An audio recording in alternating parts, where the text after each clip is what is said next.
Hello, this is Bowblax here, and we're back from The Legend of Zelda the Minish Cap. In the last episode, we got a new sword technique, the spin attack, and we started off on this mountain. And in this episode, we're going to continue on to this mountain, and hopefully get to the top, and find that blacksmith Minish dude.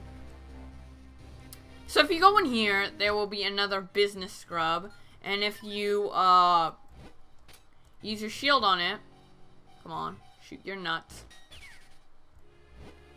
Oh, you got me! I'll make it up to you by selling you bombs, 10 of them for 30 rubies. So what do you say? Huh? Well, I already have bombs, so no thanks.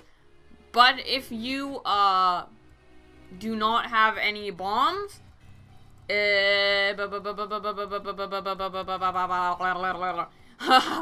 and my talking today. Okay, if you don't have any bombs, you be sure to buy some from this guy because you actually need bombs for this mountain in general.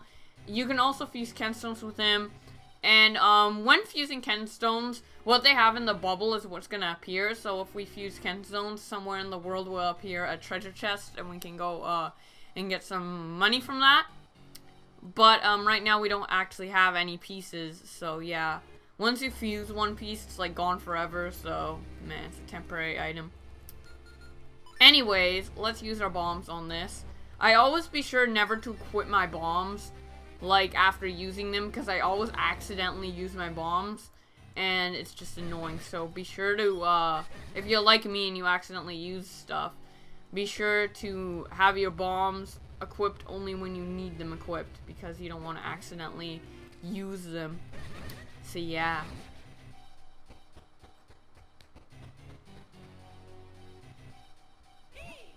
Once you've pulled off their iron masks, these guys are no trouble whatsoever. So what you actually can do with these enemies is you first have to use Gust Jar on them to pull off their iron masks, and then you can one-shot hit them and kill them. They're pretty easy, but I don't recommend killing them because it's kind of a waste of time. Blue rupees. Rupees! I didn't say rubies for once, hooray! Blue rupees are worth 5. They're a different type of rupee. Green are worth 1. Red are worth, I think, 20 or 10. I'm not too sure. And, blue are worth 5. Different colors mean different amounts in different Zelda games. That's why I'm confused most of the time on what it is. But usually blue's always 5 and green is always 1. Of course. How silly of me. Hey, my boy, jump into that vortex over there for me. I think I've got an idea. If your idea is anything like Swift Blades and his switcheroo, I don't want any part in it. But let's go in anyways, and we can use these vortexes to fly across that chasm, which is always nice. And I was like pretending to be Bowblax and like debating to like fly over there while I was flying over there. How stupid of me. Anyways, right here the wall looks pretty suspicious, so let's actually blow it up and see what's inside. And what do you know, it's a new cave, and if we blow up this,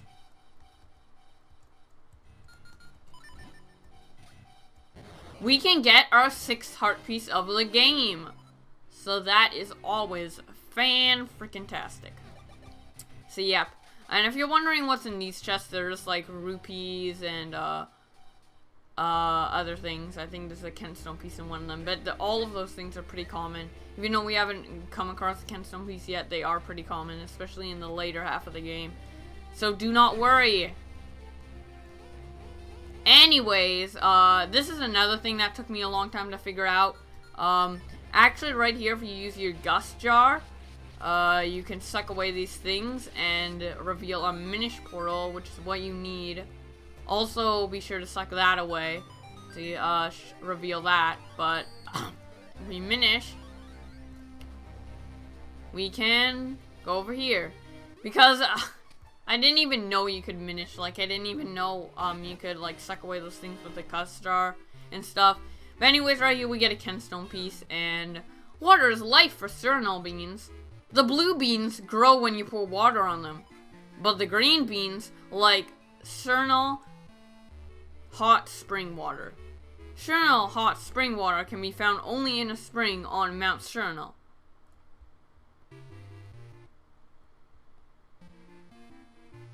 Well, really, the spring is closer to the base of Mount Crenel. So, yes.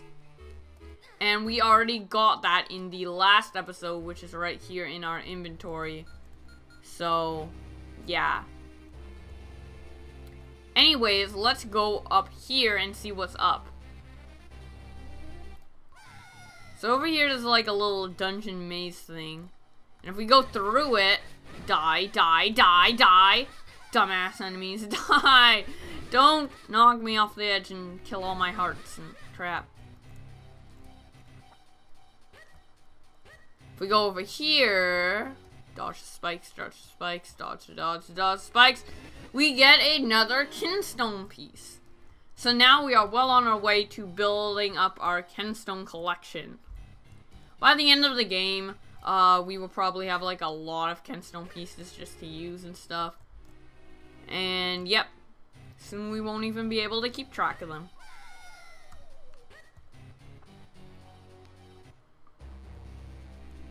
What I usually like to do with kinstone pieces is get a bunch of kinstones first and fuse with people like after, like around the end of the game. Just fuse with a bunch of people, like do a big fusing session. And then get a lot along my adventure. So yeah, that's probably a good thing to do. And for some random reason, we are able to lift this whole bean with our size. I don't know. Did we turn into like an ant and like freaking become super tiny but like super strong, or a Pikmin? Because Pikmin and ants are actually pretty similar. And I like referencing Pikmin whenever I can, hahaha. But like seriously, like, I don't know. Anyways, we can throw it in there, and if we grow, we can bring out our Mount Crenel water.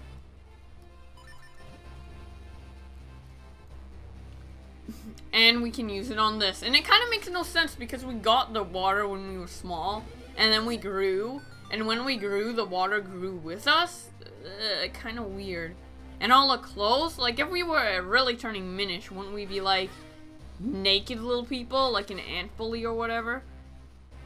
When like in that show when he like comes naked because all his clothes don't shrink, only he does. But whatever, Nintendo logic, and it has to be rated E for everyone. I get that, Nintendo, I get that. And yes, I just called them Nintendo. Anyways, we need bombs. Crap.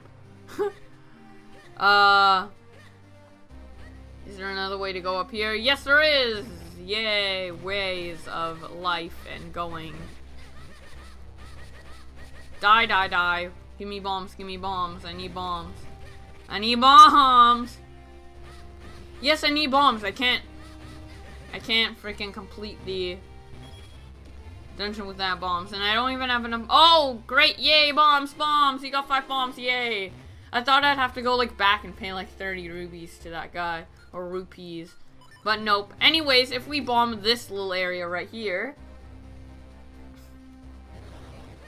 we get a fairy fountain, which are traditional in the Zelda series. What fairies do is basically they replenish your life, like a lot of hearts. You can also catch them in bottles to use them later, and if you die, you will automatically use one of these fairy bottles, and you will replenish a lot of life. Alternatively, you could just use it whenever you want to, but I would like to have it as a backup for now. And we get our 7th piece of heart, so we're only 1 piece of heart away from getting another heart container, which is awesome since we're coming up to the next dungeon pretty soon after we're done climbing this mountain, which is great. So yes. So now if we go over here, it's kind of odd because like, oh look, a bridge to nothing. Nope, just use a bomb. If there's anything like suspicious like that, just use a bomb. It's pretty obvious when to use bombs and stuff, but yeah. For the fairy fountain, it's not as obvious.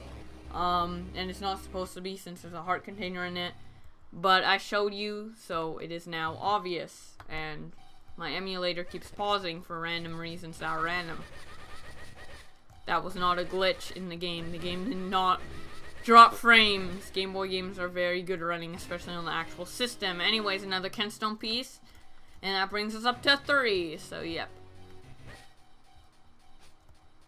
There'll be a lot of random chests, like, around the world with, that. And now, welcome to a new enemy, Spike Chews. They're pretty annoying. They just turn into spikes, and every once in a while, so yeah. Yepperoonies. Anyways, right here, you only need to bomb the right one. You do not need to bomb the left one, so don't even bother to wasting your bombs. Let me try to see if I can get more bombs here. Yep. 10 more bombs. Great. So what you have to do is push the blocks in that order. And yeah. And now more vortexing of doom. More vortexes of doom or destruction or some crap. So yeah. So there's nothing down here. It's just jumping back to that area where the fairy fountain was back there. So if you want to go quickly get down, jump down there, feel free to. But, you know, what you have to do is come up here.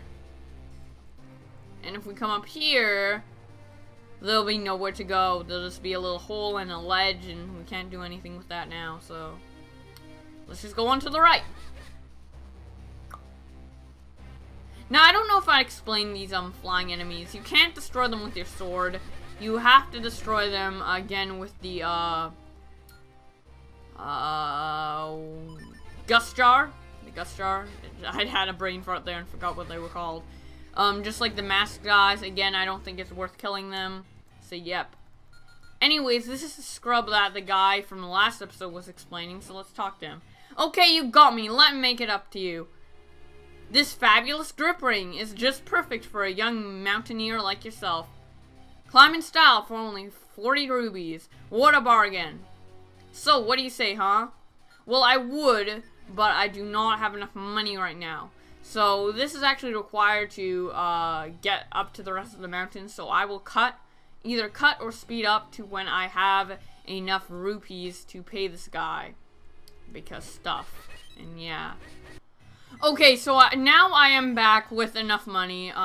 What you want to do for collecting money is mainly just to collect a bunch of, like, throw a bunch of rocks and pots and, like, break a bunch of stuff, like grass and pots and rocks and crap.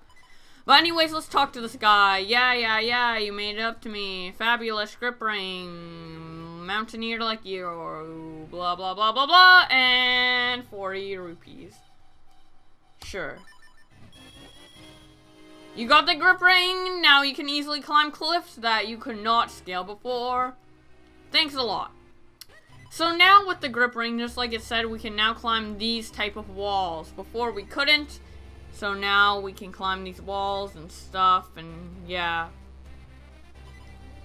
And now we can quickly go down the mountain too, because there was these things like all around the mountain, and then just that wall goes all the way back to the beginning. So yep, now we can quickly climb the first half of the mountain, and we can continue on.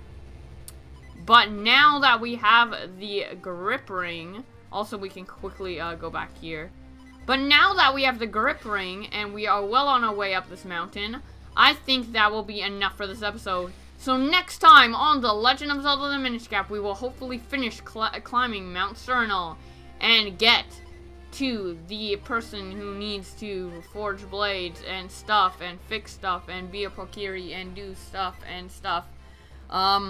If you like this video, be sure to give it a like, and if you like my content in general, be sure to subscribe to my channel to be updated on future content. Anyways, I've been Bowblax, and I will see you guys in the next episode.